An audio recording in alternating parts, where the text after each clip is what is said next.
ಪತಂಜಲಿ ಯೋಗ ಶಿಕ್ಷಣ ಸಮಿತಿ ಕರ್ನಾಟಕ ನೇತ್ರಾವತಿ ವಲಯ ಜಿಲ್ಲಾ ಸಮಿತಿ ವತಿಯಿಂದ ರಥಸಪ್ತಮಿ ಪ್ರಯುಕ್ತ ಬದನಡಿ ನಾಗಬ್ರಹ್ಮ ಸುಬ್ರಹ್ಮಣ್ಯೇಶ್ವರ ದೇವಸ್ಥಾನ ಕೊಯ್ಲದಲ್ಲಿ ಭಾನುವಾರ ಮುಂಜಾನೆ ಸಾಮೂಹಿಕ 108 ಸೂರ್ಯ ನಮಸ್ಕಾರ ಆಯೋಜಿಸಲಾಯಿತು. ದೇವಸ್ಥಾನದ ವ್ಯವಸ್ಥಾಪನಾ ಸಮಿತಿ ಅಧ್ಯಕ್ಷ ರವೀಂದ್ರ ಪೂಜಾರಿ, ಭಜನಾ ಮಂಡಳಿ ಅಧ್ಯಕ್ಷ ಸಂದೇಶ್, ದೇವಸ್ಥಾನ ಜೀರ್ಣೋದ್ಧಾರ ಸಮಿತಿ ಅಧ್ಯಕ್ಷ ದುರ್ಗದಾಸ್ ಶೆಟ್ಟಿ ಕರೆಂಕಿಜೆ ಸೇರಿದಂತೆ ಅನೇಕರು ಉಪಸ್ಥಿತರಿದ್ದರು.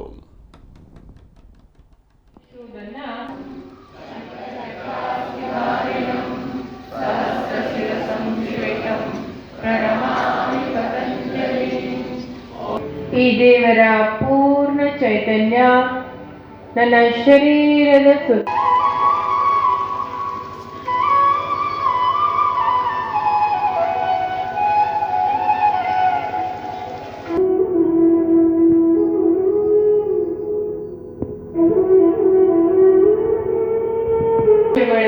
ನಾಶವಾಗಿ ಸಕಾರಾತ್ಮಕ ಅಂಶಗಳು ನಮ್ಮ ಶರೀರವನ್ನ ಪ್ರವೇಶಿಸುವುದನ್ನ